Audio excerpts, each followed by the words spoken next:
Last month we told you about an ill-timed construction project in downtown Newport just as the tourist season was getting underway. Well, this week, one of the state's most beautiful and popular beaches and the decision to start a construction project right at the height of the season. It is a scene many of us dream about in February. A beautiful, warm day at the beach.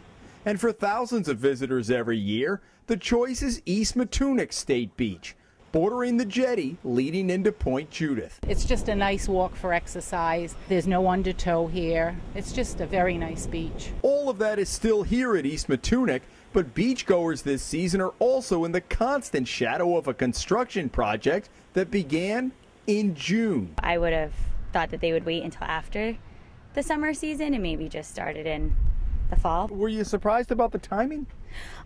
Kind of, but I figured there was something behind it. That something is a $4.4 million state-of-the-art pavilion that state officials hope will be ready for next year's beach season.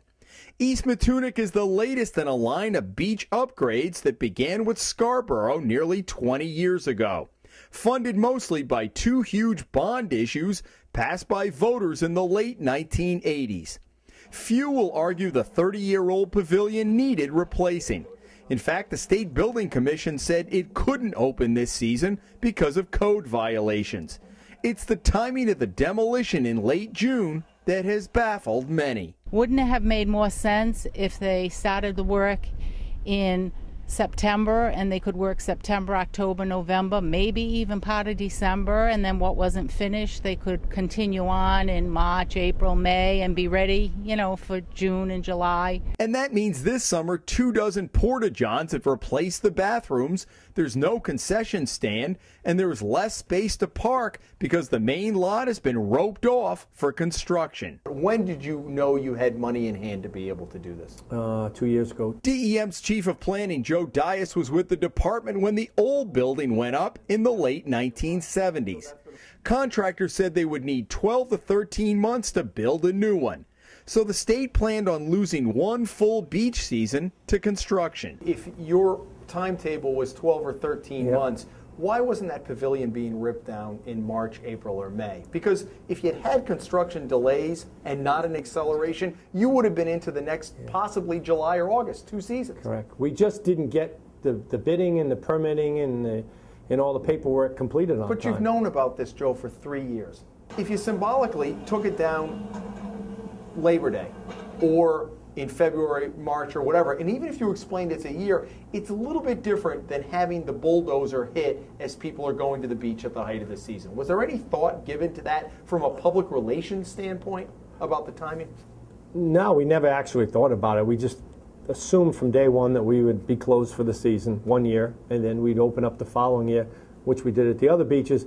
And we just, as soon as we got funding, we started pushing the project through as fast as we could, through design, through permitting, through bid process. But, I think we were probably a month or two behind in the bid process, opening the bids and getting the contractor on board.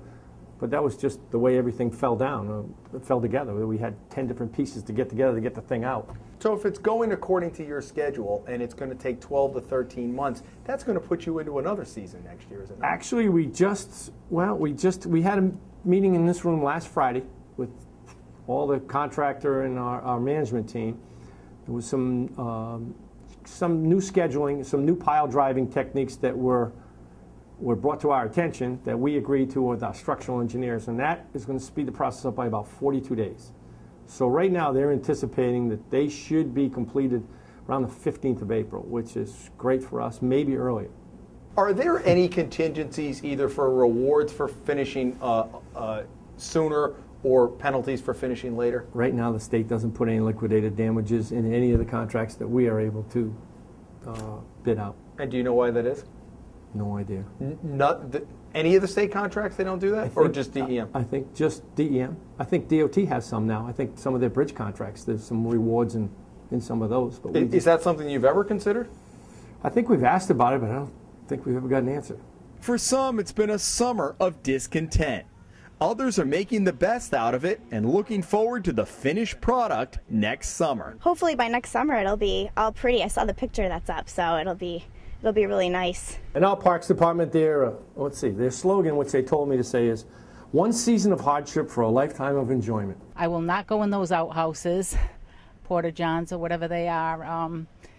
Some people say they're clean, other people say they're not so clean, but I just don't like them. If you're not wild about using the porta-johns, limit your intake. Is that the advice of the day?